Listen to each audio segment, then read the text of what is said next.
Hi, Virgo. Whether this is your sun, moon, or rising, you might find this reading helpful. And thanks so much for joining me today.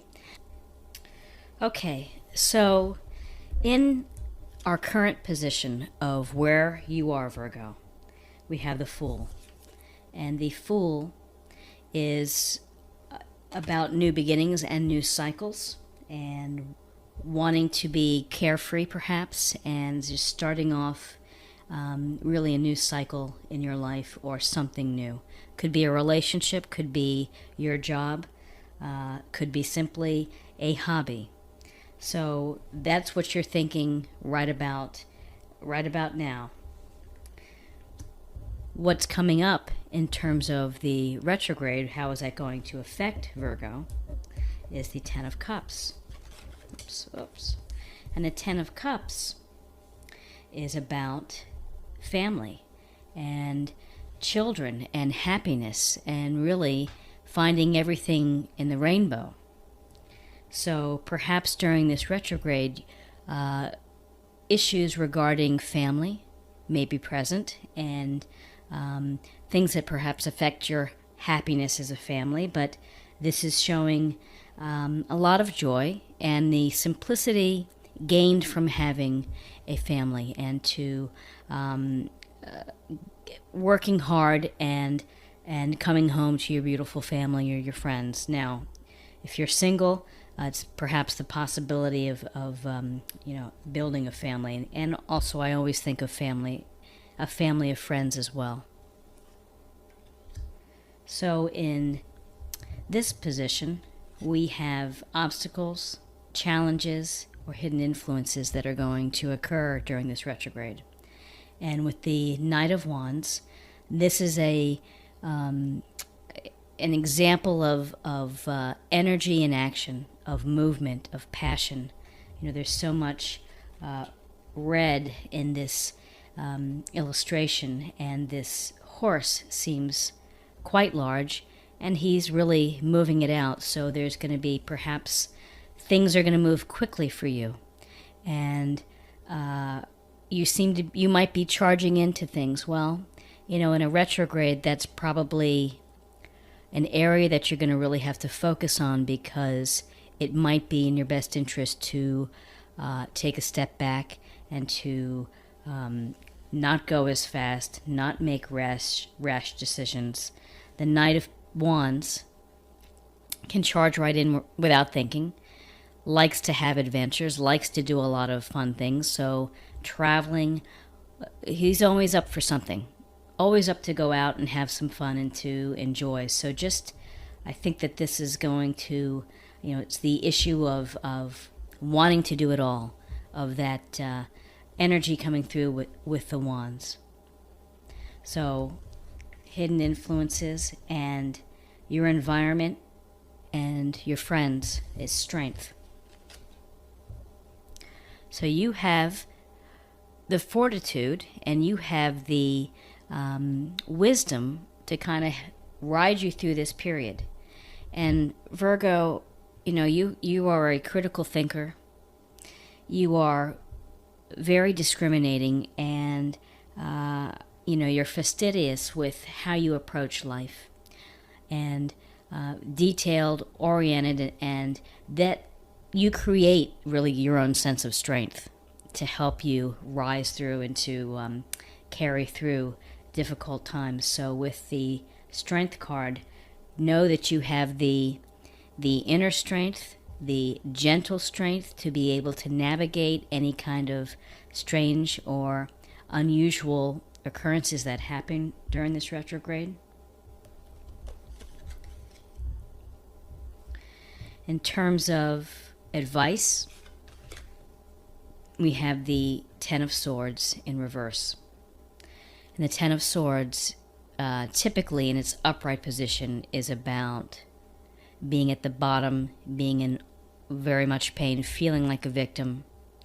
As all of these swords are, it's almost like making an overstatement of drama, of melodrama, and you feel as if you can't go on, and it's really the bottom of a cycle.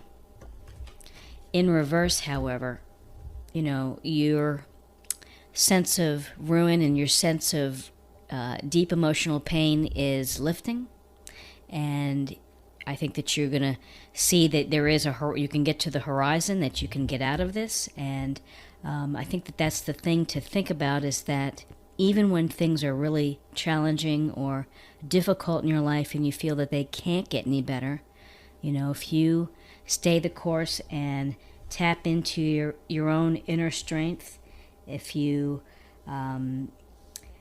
just be mindful of who you are and your own strengths. And Virgo is very service oriented, so and very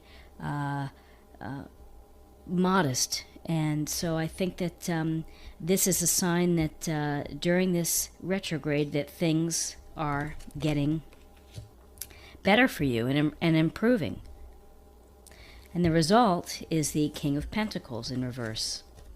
And the King of Pentacles, in its upright position, he is someone all about money and security and good decisions about money. He's wise. He's very wise. He's a nice guy. He's a lot of good things about Pentacles. They're of the earth, and clearly he's been a successful person who has worked hard to achieve what he has.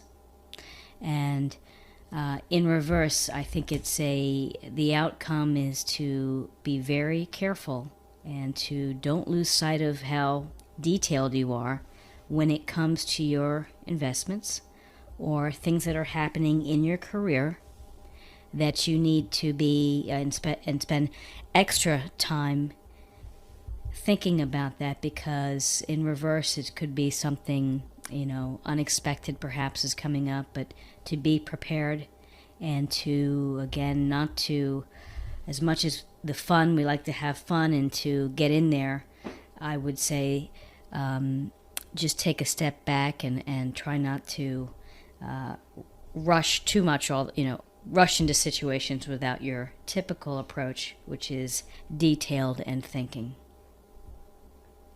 So you have the inner strength, you have a lot of passion, a lot of energy, a lot of critical thinking that allows you to really get through any challenging time. It's just the hallmark of your sign. And potentially for this next few weeks, new beginnings, carefreeness. I don't really see carefree so much sometimes with Virgo, but it's certainly there. Let's pull a spiritual focus card, and we'll see what we can learn for the cycle.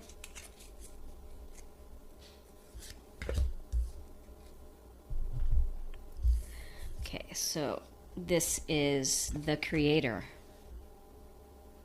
The Creator. So, whoever your higher power is, maybe it's a good time to get in touch and to meditate or to read and to experience and to learn. And maybe it's listening to poems by Rumi or something, the Dalai Lama, listening to something online about the Dalai Lama, but get in touch with spiritual leaders and people that can help you settle and feel pretty good during this cycle. And I'm going to pull a love card because I see some love with the family in here of what's the retrograde is bringing, but let's just see what we have.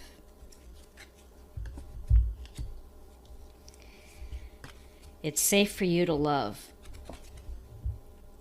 Safe for you to love. People often don't feel ready or feel in a position to receive love or to try for love, particularly if you're single. And they're kind of put it off and keep putting it off, and I'm not ready now. And if you've had past hurts in your life, or if you've been vulnerable, I think that's important that you try to do what you need to do and seek guidance to help get you ready to take in the love, because the love is out there, and you just have to have your eyes open and your heart open to get the energy and to get everything that's so wonderful about love. And it certainly doesn't always have to be romantic love. It could be spiritual love, it could be family love, it could be the love from a deep bonding friendship. And then finally, I'd like to pull a health card, because health is our wealth, and it's the most important aspect of life. If you don't have your good health, then the road is bumpy and it's quite challenging.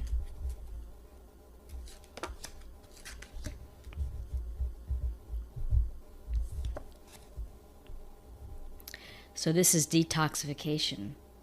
So as you've been out celebrating, and when you go out celebrating, or when you're out and about, just be mindful of what you're putting into your body. You know, moderation goes a long way. Overdoing it can create some issues, and sometimes it's just nice to detoxify. And from my own personal experience, sometimes I fast, and fasting 1 or 2 days a week is a wonderful way to really restore energy and clarity. I mean, I highly recommend it. And this just says, let's see, thank you for cleansing my body, mind, and life, so that I may happily and healthily live free of chemicals. And if you are, if you do have some wine, if you do other things, I would say moderation. Just be moderate, be moderate in what you do. Don't overdo it. So I hope that you found this reading helpful. If you did, please like, and if you're new to the channel, please subscribe, and stay tuned for regular monthly readings for the sun signs. So I thank you so much, and I hope that you have a great day. Take care. Bye-bye.